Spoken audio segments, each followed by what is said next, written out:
What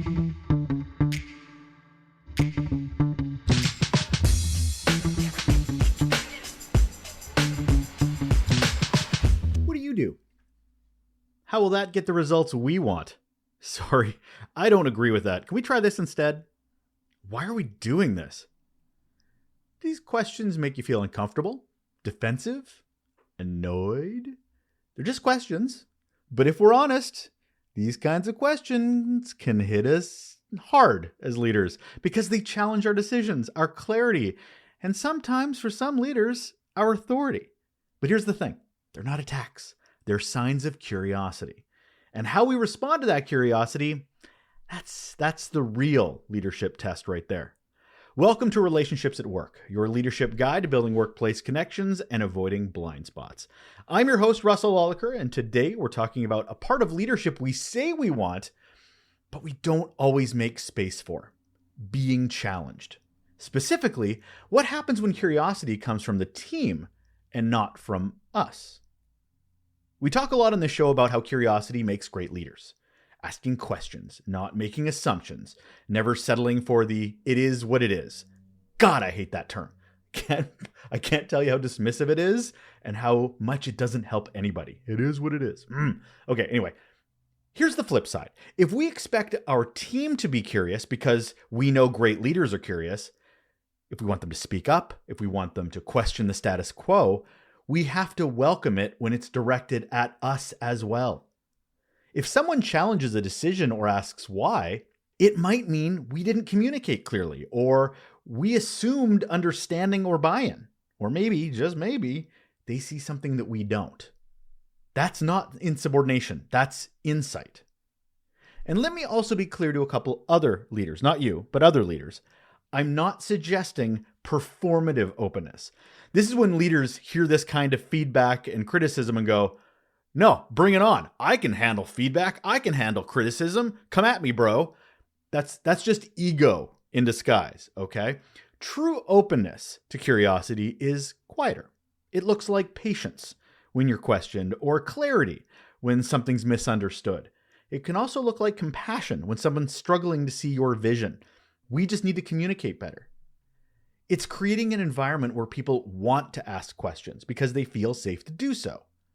So how do we build that environment or prepare ourselves for that next challenging interaction?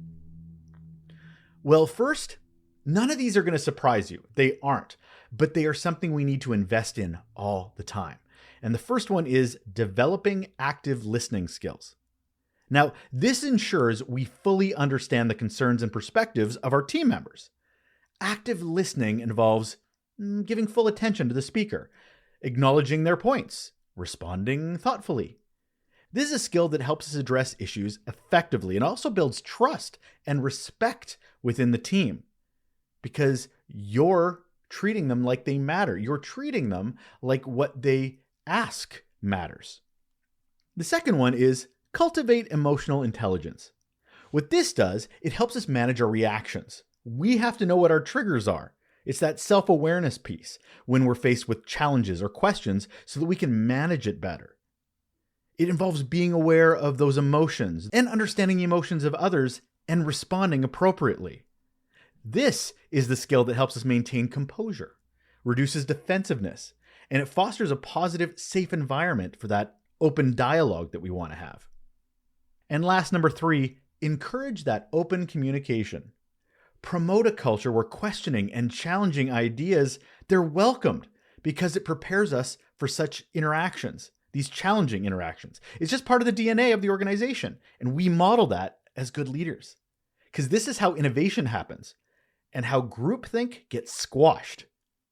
What I'm talking about is creating safe spaces for feedback and being approachable and demonstrating that you value diverse viewpoints. It can lead to better problem solving. Back to that innovation thing, as people feel comfortable sharing their insights and concerns.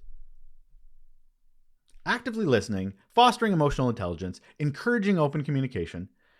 The other side of this only hurts relationships and the culture. If we don't accept these challenges that are coming from our own teams, our own colleagues, we come off as defensive, egotistical, unstable, disrespectful, and really not someone people want to work with.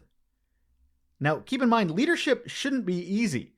It should be seen as a journey that we get tested on with failures and successes, and we should be tested often. So we need to work to ensure that these tests are learning experiences and not destructive practices, because no one wants to follow a leader who can't be questioned. So when someone asks why, don't see it as a threat. See it as an opportunity to grow, to connect, and to lead better, and to build deeper relationships at work.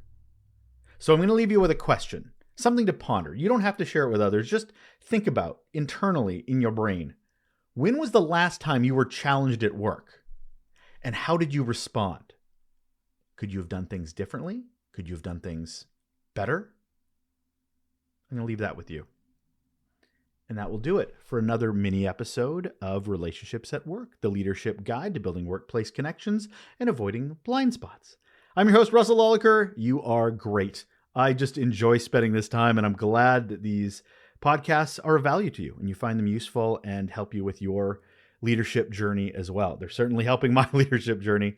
All right, I will leave it there, and you have yourself a very great day. Take care.